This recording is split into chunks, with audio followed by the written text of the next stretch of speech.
Hello friends, this is Miss Sandy, and since we're studying about reptiles, I have a book about a python snake that lives in the jungle that I'd like to read to you.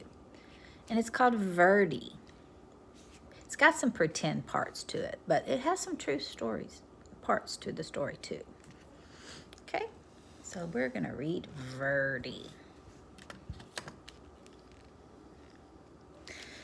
Verdi was written by Janelle Cannon, the creator of Stella Luna. Perhaps you've heard of that story. I think it's about a bat. Verdi.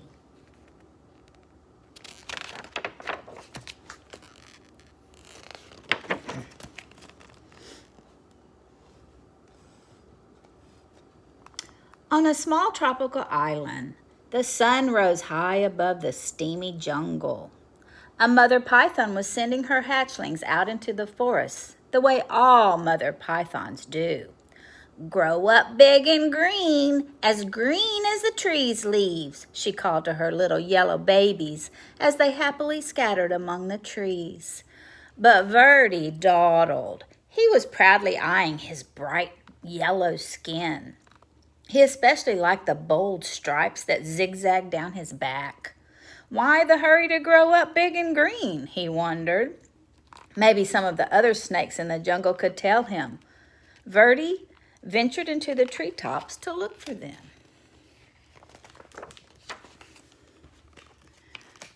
Umbles, Aggie, and Ribbon were lazing on some branches nearby. Verdi peered at their droopy green bodies.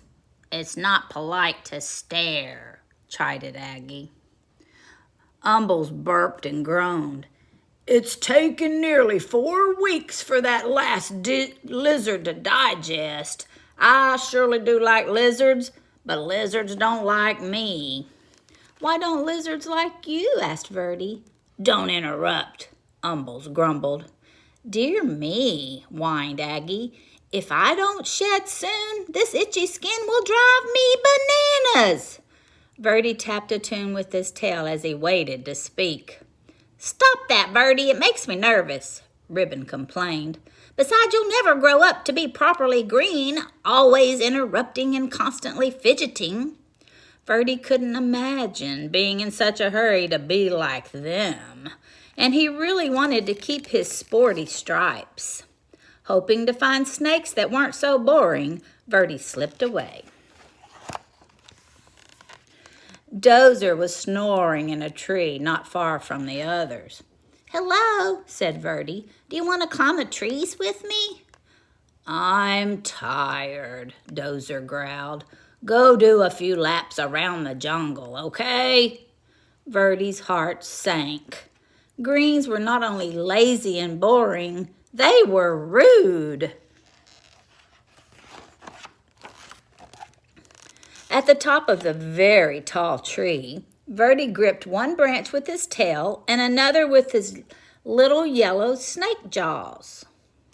I will never be lazy, boring, or green, he thought. I will jump and climb and keep moving so fast that I'll stay yellow and striped forever. Then Verdi let go.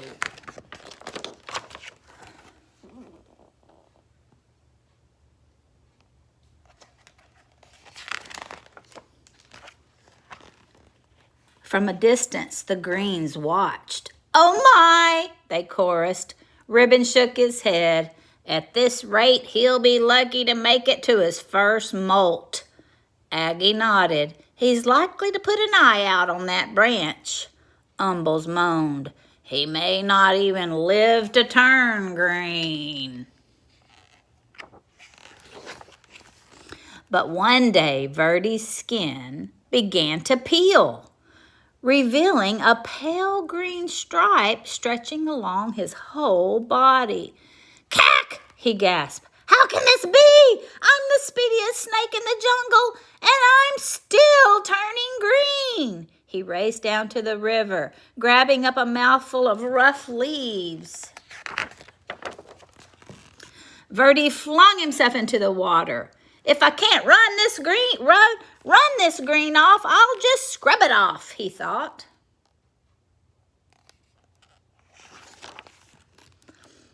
His frantic splashing caught the eye of a large bottom feeder cruising the murky depths. Yum, the old fish hummed. Lunch. Before the fish could haul Verdi under, the frightened snake bit him on the nose. A-poo! With a blast of his rubbery lips, the great fish sneezed, sending Verdi into the air. Slapping onto the soggy shore, Verdi skidded out of reach.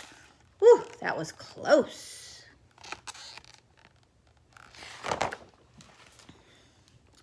Woo, that was close, he sputtered.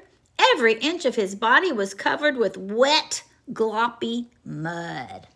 Kinda brown. It sure beats being green. He left the mud on. But the soft brown muck dried into a hard gray shell, and Verdi could barely move. If he even budged, the stuff cracked off in jagged chunks. As each piece fell away, Verdi could see that his body was even greener than before.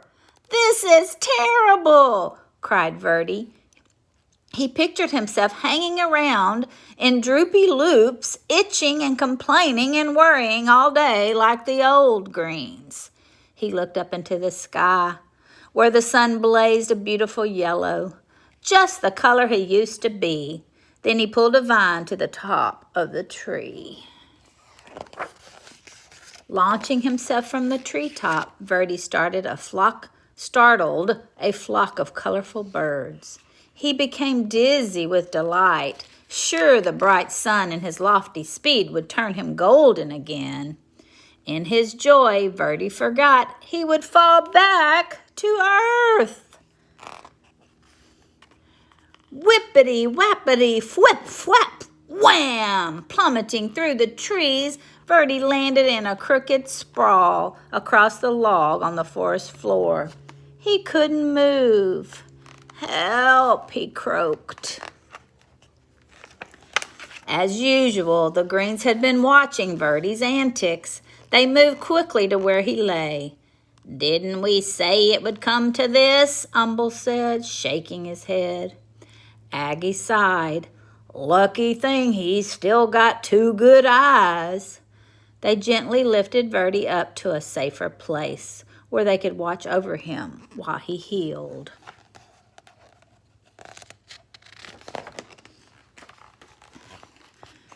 Nearly splintered to a branch, Verdi had no choice but to listen to the greens as they gabbed. "Remember how I used to streak across the forest floor?" Ribbon asked. "Quick as lightning," answered Aggie. "And I climbed giant trees like they were nothing. They grew taller than, you know." "The things I dared to run down and swallow," Umbles bragged. "Wild boar were no match for me." Verdi was astonished. "You used to run and climb and hunt giant pigs? What happened?" "Ribbon crashed, just like you," Aggie replied. "I took a terrible fall and almost put an eye out. Then old Umbles here nearly choked to death. Now we all prefer the quiet life. A warm perch, a little sunshine, and an occasional good meal." The greens rambled on about their days of glory, and Verdi settled in on his branch.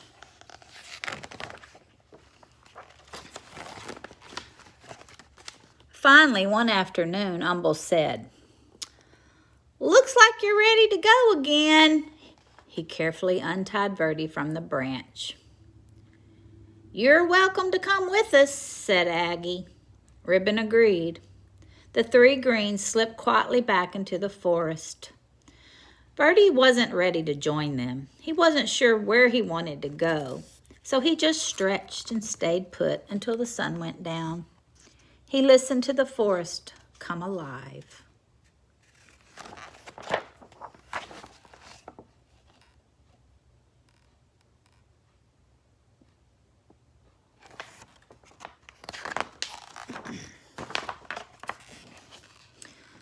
Time passed. The sun and the moon took turns in the sky. Verdi marveled as the full moon grew thinner every night. Then he watched patiently as it slowly grew round again. He wondered why he hadn't noticed that before. Verdi became so green that he blended perfectly with the leaves. He was so still that other creatures walked right by without seeing him. One fine morning, as Verdi basked in the sunshine, two small yellow snakes approached. They tapped and fidgeted as they stared. "Get a load of that old green guy," one of them whispered. "Do you think he ever moves?" The other snickered.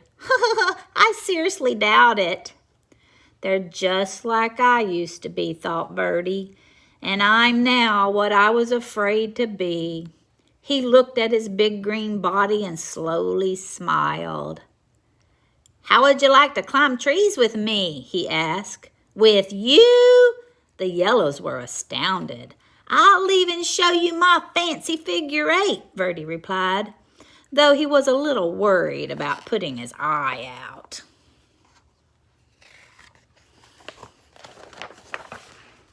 With practice, the three snakes performed a perfect triple figure 8.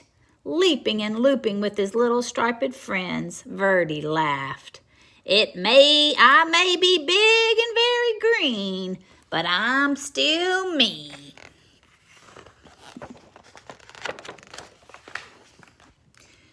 And this talks about different snakes. It says there are about 2,500 species of snakes, from tiny thread snakes just 4 inches long to giant reticulated pythons that grow to nearly 33 feet. Snake populations are native to all parts of the world, except there are no snakes in Ireland, Iceland, New Zealand, and in the polar regions like the North Pole and the South Pole. A snake's skin is dry, not slimy as many people believe, and their scales are tough. Depending on the species of snakes, scales may be shiny or smooth or very rough.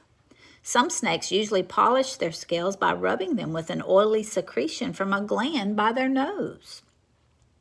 While many snakes are very well, others are blind. While many snakes see very well, others are blind. Most use their nostrils to pick up scents. Snakes use an inner ear as well as other sensors in their bodies to detect vibrations around them. Some snakes have heat-detected pits in their faces that help them to hunt in darkness. All snakes rely on their delicate forked tongues. As the tongue darts out, it collects chemicals from everything it touches. When it withdraws, it passes over the special organ in the roof of the snake's mouth. The organ processes the chemicals, providing the snake with important information about its environment. Snakes are carnivorous, which means they eat other animals. Their diets can include insects, reptiles, even other snakes, fish, eggs, birds, and rodents.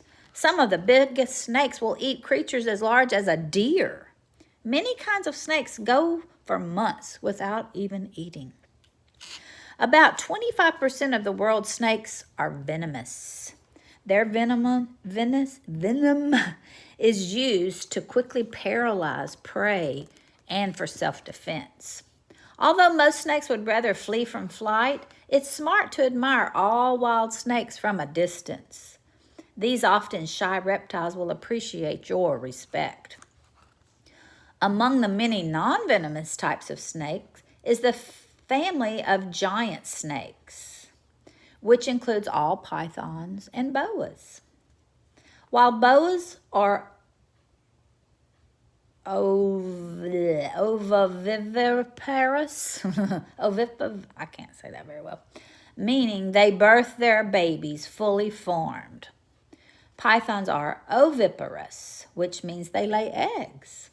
Green tree pythons, mothers, protect their eggs until hatching time, nearly 2 months. Once they emerge, the baby snakes are on their own.